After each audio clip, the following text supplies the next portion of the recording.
สบายดีมาพบกับข้าวประจำอีกแล้วเนาะสุกเซนแนลคือเก่ามื้อนี้มีเมนูอาหารตำบักหุ่งแล้วก็ซุปผักสำเนื้อแล้วก็ก้อยเครื่องในงัวเนาะมากินน้ำกันเลยเด้อเบาหลายย่างหางแล้วพี่น้องเนาะตำบักหุ่งเฮามื้อนี้ก็ได้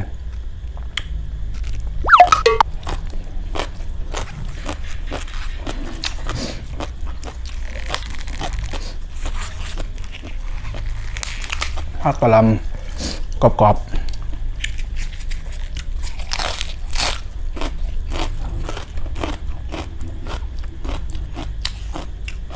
ผู้เดียวคือกาวพี่น้องหอมคั่วโคก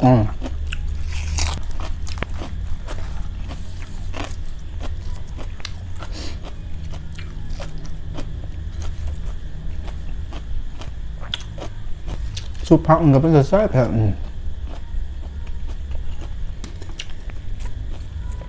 จังได้ก็อย่าลืมเด้อพี่น้องเด้อเข้ามาเบิ่งแล้วก็กดไลค์กดแชร์ให้แน่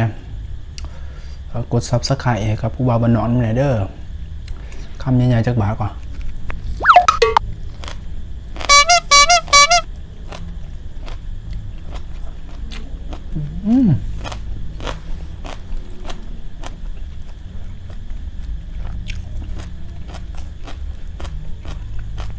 ซุปผักนอก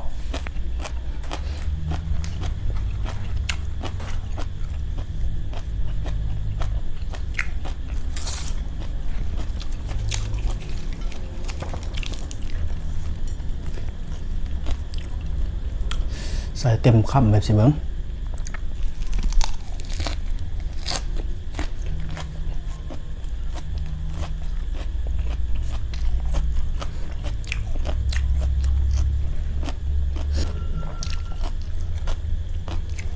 คำใหญ่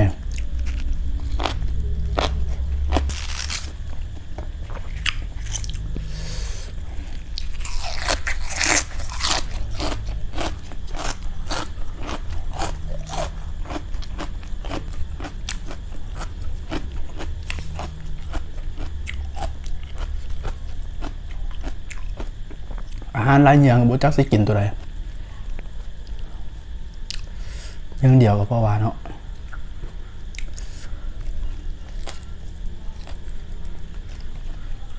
อาหาร3อย่างคนผู้เดียวกิน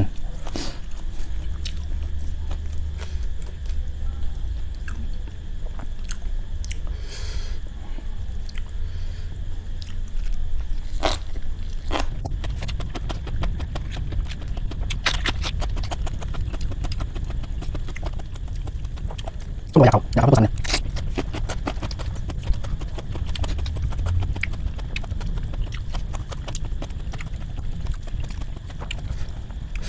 โอ้เผ็ดปากเผ็ดเผ็ดโอ้เผ็ดไรไปน้องเผ็ดยอมครับจนน้ำตาซึมอย่าลืมเบิ่งแล้วกดไลค์กดแชร์กด Subscribe ให้กับผู้บ่าวบ้านนอกน้ำแน่เด้อเพื่อจะได้ติดตามคลิปใหม่ๆเด้อเนาะแล้วก็กดกระดิ่งให้แน่เนาะจะได้บ่พลาดคลิปใหม่ๆที่ผู้บ่าวบ้านนอกเอาลงเพชรตัวได้ก็กินต่อพี่น้องเลยยิ่งเพชรยิ่งแสบโอ้ยตาย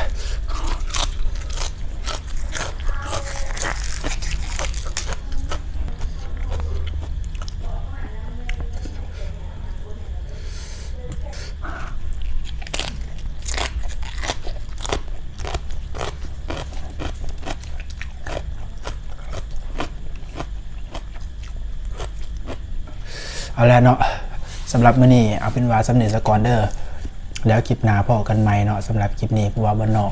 ขอลาไปก่อนอย่าลืมกดไลค์กดแชร์กด Subscribe ให้กับผู้บ่าวบ้านนอกน้ำแน่เนาะเพื่อจะได้ติดตามคลิปใหม่ๆแล้วก็กดกระดิ่ง